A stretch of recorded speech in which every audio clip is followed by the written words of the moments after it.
Hypothalamus artificial intelligence. Digital transformation powered by real-time autonomous and intelligent algorithms. Presents its solutions for Pandemic Management Decision Support System. Part 4. Epidemic Economic Impact Model. The presentation consists of 5 videos, and their supporting documents, which summarize all the applied research work carried out by HI, to contribute its knowledge in highly complex mathematical modeling, to the optimized management of pandemics such as COVID-19. These are: Pandemic Management using Advanced Artificial Intelligence, Epidemic Simulation Model, General Epidemic Optimization Model, Epidemic Economic Impact Model, and Kalman Filter Estimation Model of the Epidemic State. The models corresponding to Part 4 and 5 are designed, but have not been implemented.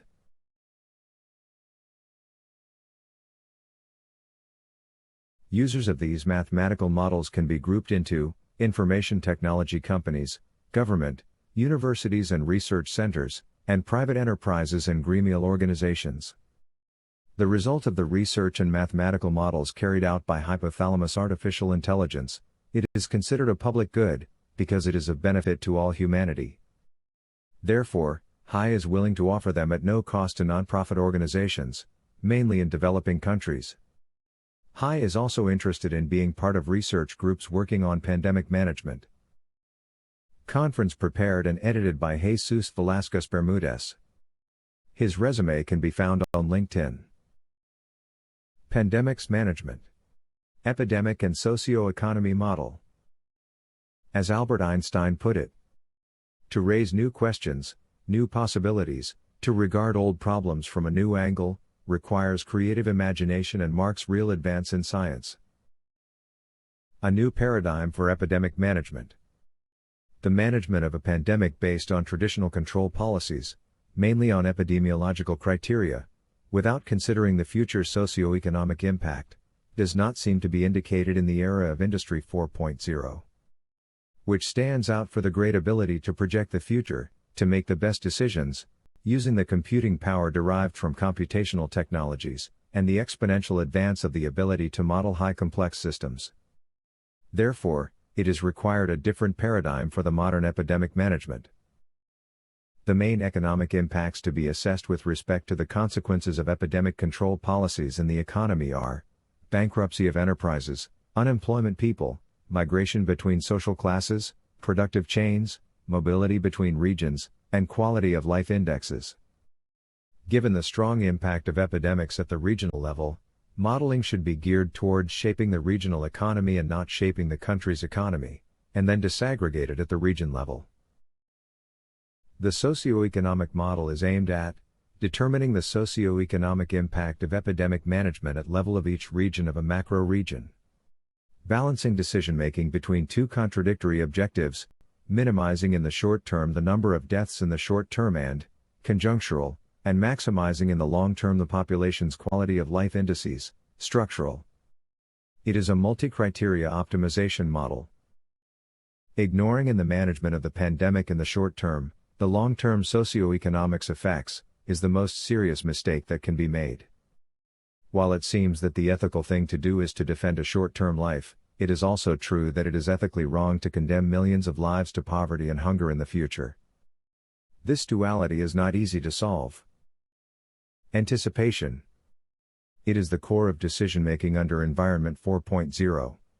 It is not a question of reconstructing the damage caused by a disaster, with decisions a posteriori. It is about anticipating and mitigating with actions before the disaster. And the best way to do that is to use the mathematical modeling power under the new technological paradigm. Stable, unstable and chaotic dynamic systems. The pandemic is an event that changes the behavior of a stable socio-economic system. Basically, dynamic systems can be classified into stable, unstable, and chaotic. Chaotic and/or unstable behavior exists in many natural systems, including fluid flow, heartbeat irregularities, weather and climate. It also occurs spontaneously in some non-natural systems with artificial components, such as the economics, stock markets and road traffic. Chaos theory has applications in a variety of disciplines, including meteorology, anthropology, sociology, physics, environmental science, computer science, engineering, economics, biology, ecology, and philosophy. One of the main features of both unstable and chaotic systems is that they have a high dependence on the initial conditions. This differentiates them of stable systems. From a stable system from which its characteristic temporal evolution equations are known, and with fixed initial conditions, it is possible to know exactly its evolution over time. This means that despite perturbations in the initial conditions, it always converges to the same point, or to a very close one. But in the case of unstable and chaotic systems, a slight difference in the initial conditions causes the system evolves completely differently. The theory formed the basis for such fields of study as complex dynamical systems, edge of chaos theory, and self-assembly processes. A system is stable when two solutions with sufficiently close initial conditions remain close over time. Thus, a stable system tends over time to a point of attraction, or orbit. In the case of economics, they can be studied with models of general computable equilibrium. This is not the situation of the economics during/after the pandemic period. The economy will lose stability and take a long time to recover. Therefore, the economic models used to describe a stable economy are not useful for describing the dynamics of the economy during the pandemic. A system is unstable when two solutions with different initial conditions end up diverging as small as the initial conditions. Thus, an unstable system escapes the attractors, and it can be very difficult to determine what will happen over time. This may be the situation of the economics during and after the pandemic period. Without tight control of the economy, it can go to any point. A system is chaotic when two dynamic solutions are kept at a finite distance close to a point of attraction. The solutions move irregularly, and after time both solutions are not close. That way, the system remains oscillating in an area of its state space, but without tending to a fixed point of attraction. This may be the situation of the economics during and after the pandemic period. For real systems, this unstable, or chaotic, behavior can be studied through the built and the analysis of a mathematical model that explain the system behavior, studying and integrating the known dynamic behavior of each of its components, trough a bottom-up model of the system. The decision-making during the pandemic process aims to make the best decision for society, which is not easy, nor intuitive. The problem is further complicated when decisions must be made with real constraints on available resources, and when it must consider the socio-economic impact derived from the pandemic and its control. The traditional goal of pandemic management focuses on modifying the natural behavior of the pandemic, solid curve, through sanitary controls, in order to reduce the peak of infected people, striped curve, and thus save lives by reducing the deficit of hospital resource capacity. However, it should be noted that the two curves have the same integral, and in theory when time tends to infinity, the amount of the infected population will be equal. If hospital resources are sufficient, there is no reason to delay the peak, and as the pandemic spreads, the negative socio-economic impact will be greater. The traditional tool is to use simple epidemic simulation models, trying to predict the future of the pandemic, before different control measures, and thus select, based on perception, which is the best decision. When all the models that make up a company are solved using the concepts of real-time distributed optimization, an artificial hypothalamus is obtained. In the case of the epidemic, Hai has conceptualized the epidemic management hypothalamus based on 4 models: epidemic model, logistic model, economic model, and control and surveillance model. This video is related with the epidemic economic impact model. Epidemic modeling. The SEIMR/RS general epidemic model it is considered suitable for the proposed modeling. For those interested in knowing more about this model are invited to watch the video. SEIMR/RS Epidemic Simulation Model. SEIMR-RS corresponds to a generalized mathematical model of pandemics that enhances traditional, aggregated simulation models when considering interregional impacts in a macro region. SEIMR-RS also considers the impact of modeling the population divided into socio-demographic segments based on age and economic stratum, it is possible to include other dimensions, for example, ethnics, gender, etc. SEIMR-RS is the core of the SEIMR-RS OPT Epidemic Management Optimization Model, that determines optimal policies, for example, mitigation and confinement, considering the spatial distribution of the population, segmented socio-demographically. SEIMR-RS can be understood and used by any epidemiologist, and/or physician, working with SEIMR or similar simulation models, and by professionals working on the issue of public policies for epidemic control. SEIMR-RS was carried out in a Java program. This program may be used by the organizations that considers the SEIMR-RS will be useful for management the COVID-19 pandemic. Economic modeling.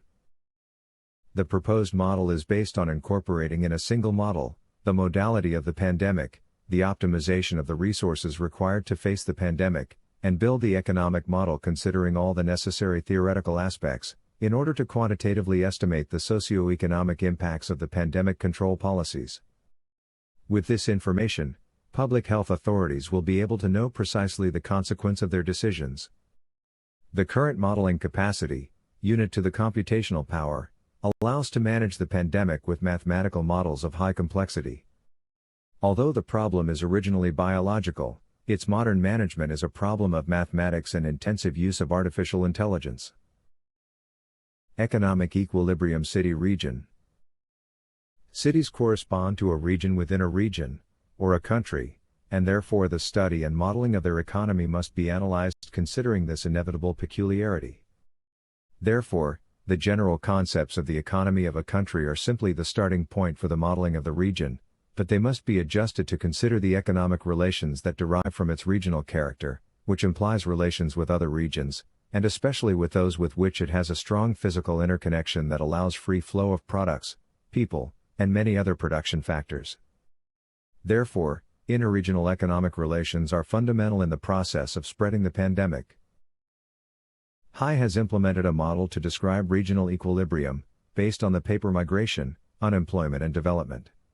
A two-sector analysis, which can be described as an economic model, with unemployment, for two neighboring regions, urban and rural, characterized by production and income. A fundamental argument of Harris and Todaro is that in many developing countries, the existence of an institutionalized urban minimum wage, at levels substantially higher than those allowed by the free market, leads to an equilibrium with considerable urban unemployment, coupled with a migration process that is a phenomenon of disequilibrium. This aspect is of fundamental importance in the socio-economic consequences of the pandemic. Not all pandemic sanitary control policies will bring the same consequences, therefore they cannot be ignored by decision makers. The HI multi-regional economic model was applied to a case with 1 city, 2 productive sectors, S1 and S2, and 2 regions, R1 and R2. For simplicity of analysis, it is considered that the industrial sector is on the city, and that in the rural regions, there is only agricultural production. The problem focuses on finding the amount of labor hired in each productive sector, and the corresponding remuneration. The table presents the results obtained for the hypothetical case. Regional modeling must integrate the country, or macro-region, and the different regions. There are 2 basic approaches to face the problem. Top-down model. In this case, the national economy is modeled, and then the behavior of the regional economy is disaggregated, based on empiric rules. Bottom-up model. In this case, a regional economic model is used. It makes possible to assess the equilibrium between regions, and the interregional transfers of factors of production, as well the remuneration of these factors. Modeling may involve constraints that the national economy must satisfy, for example the totality of the production factors at the country level. Additionally, the border conditions with the external sector must be considered. Cobb-Douglas production function. In the production of any good or service, firms use factors of production, for example, workers, capital, such as machinery, technology, information, and other productive resources. To study the microeconomic behavior of companies, it is necessary to know how these companies are, so that the planner can determine what happens with the economy when these resources are scarce. This is the situation during and after the pandemic. In economics, The Cobb-Douglas function is a form of production function, Q, widely used to represent the relationships between a product and variations in inputs technology, T, labor, L, and capital, K, to estimate a country's production function and thus project its expected economic growth. It was proposed by Knut Wicksell, 1851 to 1926, and investigated with respect to concrete statistical evidence, by Charles Cobb and Paul Douglas in 1928, also applies industrial economic sectors and/or large industries. Cobb-Douglas production function. In the production of any good or service, firms use factors of production, for example, workers, capital, such as machinery, technology, information, and other productive resources. The general structure of Cobb-Douglas, including in technology, is presented in the image. The above equation is mathematically complex, with an exponential structure, that must be modeled directly or using logarithms, which complicates the solution of optimization problems. Therefore, it is suggested to perform modeling based on a convex hull of the Cobb-Douglas function. An example of a curve, it is used to present the concept bidimensional associated with a grid L, K, a convex hull, that summarizes the production for each pair L, K. Interregional input-output Leontief model. Vasily Vasilyevich Leontief was a Soviet-American economist known for his research on input-output analysis and how changes in one economic sector may affect other sectors. Leontief won the Nobel Memorial Prize in Economic Sciences in 1973, and 4 of his doctoral students have also been awarded the prize. In economics, an input-output model is a quantitative economic model that represents the interdependencies between different sectors of a national economy, or different regional economies. While national input-output tables are commonly created by country statistics agencies, officially published regional input-output tables are rare. Therefore, economists often use location quotients to create regional multipliers starting from national data. This technique has been criticized because there are several location quotient regionalization techniques. Transportation is implicit in the notion of inter-industry flows. It is explicitly recognized when transportation is identified as an industry.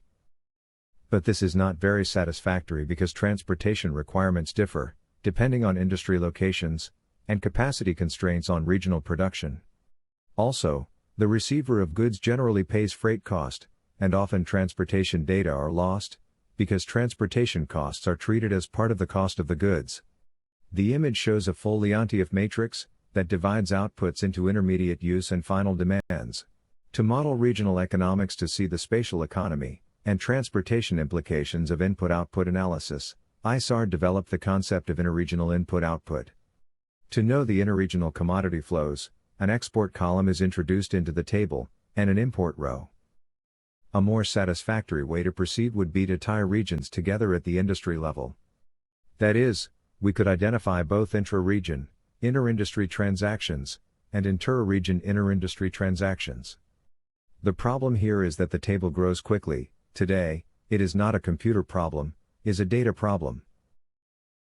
Input-output is conceptually simple. Its extension to a model of equilibrium in the national economy has been done successfully using high-quality data. One who wishes to do work with input-output systems must deal skillfully with industry classification, data estimation, and inverting very large, ill-conditioned matrices. Moreover, changes in relative prices are not readily handled by this modeling approach alone. Input-output accounts are part and parcel to a more flexible form of modeling, computable general equilibrium model. Unfortunately, because of the pandemic, the use of this type of model is questionable. 2 additional difficulties are of interest in transportation work. There is the question of substituting one input for another, and there is the question about the stability of coefficients as production increases or decreases. These are intertwined questions. They have to do with the nature of regional production functions. The table presents an academic example of a Leontief matrix.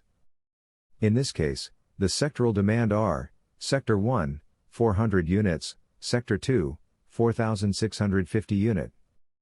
To meet these demands, Sector 1 must produce 2,500 units, since 500 are consumed, as an intermediate product, in Sector 1, and 1,600 in Sector 2. In turn, Sector 2 must produce 8,000 units, of which 1,750 are consumed in Sector 1, and 1,600 in Sector 2.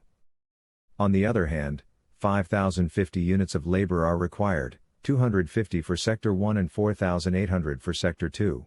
In addition to labor, production requires basic inputs such as transportation, energy, water, etc. Lenschieff's matrix corresponds to a restriction of industrial production. What cannot be produced in one region must be imported from other regions, and surpluses must be exported. If inventories are considered, one can have a more realistic dynamic Leontief model. In an epidemic, one of the control measures is the confinement and closure of certain industrial sectors. The confinement will lead to a decrease in the availability of labor, which will decrease industrial production. The closure of public transport will bring similar consequences. The closure and reopening of industrial sectors should consider the Leontief model, since doing so in an intuitive manner may have null or counterproductive effects. For example, if airlines and hotels have been closed, the isolated reopening of hotels does not imply their reactivation, since much of their demand requires airlines. Spatial economics and people mobility. HI has developed high RPO, a model oriented to explain the growth of a conurbated region, based on land use policies, and the distribution of people, companies, facilities, and the multimodal transport system in the region. To determine mobility during and after the epidemic, high RPO may be used, which simulates and detail the mobility processes in the space characterized by I. Modes of transport, 2. Hours of traffic, 3. Transport network, 4. Location worker housing, and v. Location of companies. High RPO include a georeferenced model that it divides the space into basic territorial units, BTU or zones, and uses a multimodal transport network for the movement of people and the transport of goods. Each BTU is characterized socioeconomically by the parameters that define the economy that is given in the BTU: housing, equipment, people, companies that occupy the space. To determine people's mobility, MC. Fadden's theory of random utility theory is used. The data model and definition of algebraic elements of high RPO are assumed as an integral, complementary, part of the high health model. The relations between the epidemic and socio-economy model are established considering movement restrictions on people imposing control policies, and restrictions on productive capacity imposed by control policies. More detailed information about high RPO can be seen in another video. Integrated regional planning incorporating economy, logistics, infrastructure, and land use. The fundamental theory of high PRO is presented in a mathematical programming model for regional planning incorporating economics, logistics, infrastructure and land use. And in the paper, a decision support system for regional planning of large regions using mathematical programming. High RPO integrates four major systems operating in the region: inhabitants, enterprises, facilities, and land use. These systems are connected trough the transport and logistics system, and use the energy systems. These subsystems are integrated by multiple networks, the most important of all, the multimodal transport system. High RPO is composed of 8 models that together project the development of the region in the future: inhabitants and housing, facilities, transport, and traffic, energy contamination, lands, and economic benefits, and land use. High health integrates with high HRPO. This implies that all models of the two systems can be integrated through the database, via a common data model, and by means of equations that integrate a unique holistic model, this following the principles of structured mathematical modeling. This integration is since the management of public health problem corresponds to regional planning problem, as experienced during the COVID-19 pandemic. Modeling epidemic and economics process. The hypothalamus of a pandemic decision support system can be conceived as the integration by layers of 4 models: epidemic, simulate the pandemic process; control policy, optimizes control policies; logistics, optimizes the use of health system resources; and socioeconomics, simulates socioeconomic impact. The socioeconomic model must take as input the situation of the economy at the beginning of the pandemic, and produce the impacts of the pandemic on the socioeconomic system. The model can be used from 2 points of view. Taking as input a pre-established control policy, or to produce an optimal control policy, autonomously defined by the model. The modeling implies integrating the epidemic process with the modeling of the economic process. The main economic impacts to be assessed with respect to the consequences of epidemic control policies in the economy are bankruptcy of enterprises, unemployment people, migration between social classes, productive chains, mobility between regions, and quality of life indexes. Given the strong impact of epidemics at the regional level, modeling should be geared towards shaping the regional economy and not shaping the country's economy, and then disaggregated at the region level. The link between the epidemic control model and the socio-economic model is through declining demand and the express prohibition of certain industrial activities. The basic modeling principle assumes that control policies imposed directly or indirectly limits on demand for goods and services from the industrial sectors and production capacity for reasons of industry bans. Without considering existing inventories in a sector, the production must be limited by demand and production capacity. To simulate the spatial economic and the mobility of the people, it uses the high RPO principles. To determine the impacts on regions and productive sectors, it is necessary to select those that lead the region's economy. On the other hand, production functions are required to explain the productivity of the region. Mainly, to determine the impact of the reduction of the mobility of people to go to the factories. Including the existing relationships between industrial sectors, in the different regions, is required to determine the impact derived in decrease of the production of intermediate products, that will affect the productive capacity of all sectors, and not only those that are directly affected by health control policies. The same happens with the decline in international trade, which will end up affecting regional economies. Together, all the theoretical concepts that build an economy, the central part of the model focuses on explaining how industries will evolve in the different sectors of the economy. The fundamental problem, during and after the pandemic, is to determine the economic situation of companies. In a stable state, companies will evolve, grow or decrease, for market reasons. During the pandemic, companies will decline due to the pandemic, with the possibility of bankruptcy due to lack of liquidity. Normally, they will have to exhaust their bank credit quotas to try to pass that crisis. After the pandemic, the possibilities of growth will return, but this will depend on the new situation of the company, which can be seen by a level of indebtedness that may not be able to overcome. Describing this process is the goal of the epidemic and economics model. To do this, the modeling is based on the following principles. Production is established based on an individualized Cobb-Douglas function for each economic sector in each region. The financial statement of the company is determined from the cash flow of each sector, based on an equation of income and egress, that posts sales as a function of production, and expenses based on production costs. For this, costs are allocated to each factor of production and a markup is assumed to determine sales prices considering the production costs. The company's liquidity equation determines the situation of the sector, which indicates in whether the sector is active or not. This depends on a minimum level of liquidity that can support by the economic sector. If the liquidity level of the sector falls below a certain level of liquidity, the sector close operations. The table shows some of the parameters and variables of the model. The image shows some of the equations that are used to describe this unstable economic process. In order to determine the production of economic sectors, demand satisfaction and terms of trade with other regions are considered. The general modeling hypotheses are: demand for goods and services from an economic sector can be met with domestic production or exports. Unserved demand implies a social cost, that is, demand equals domestic production plus imports plus deficit. The production of goods and services from an economic sector can be used to meet domestic demand or for exports outside the macro region, that is, production equals domestic production plus exports. Exports outside the macro region should be limited by a maximum quantity, or an exchange price could also be handled in the model to determine the exports that balance prices. The first case implies exports less than limit exports.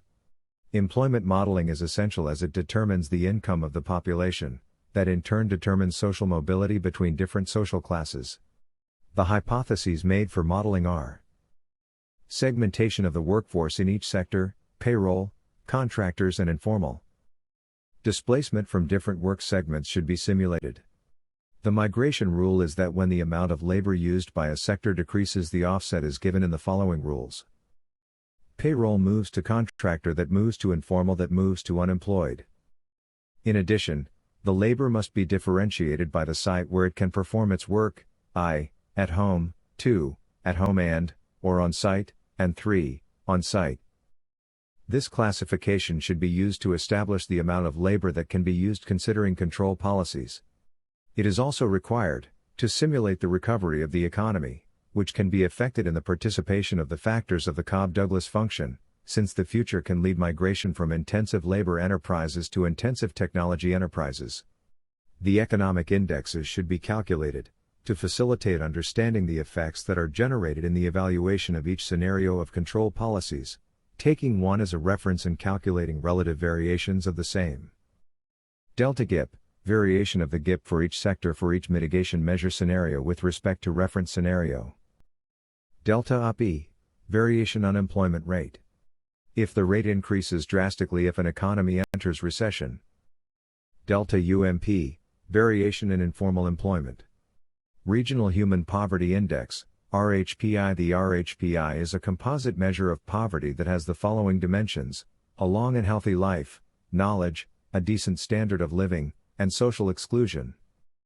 These dimensions are believed to be non-compensatory in nature, which implies that an improvement in one dimension cannot fully compensate for equal the deterioration in another dimension. RHPI must be a result of the epidemic and economic model. Hypothalamus artificial intelligence. Invites to join to the LinkedIn group. Mathematical modeling for coronavirus pandemic. Like Herbert Simon, Hypothalamus AI believes that the computer-based mathematical modeling is the greatest invention of all times. Thank you for your attention.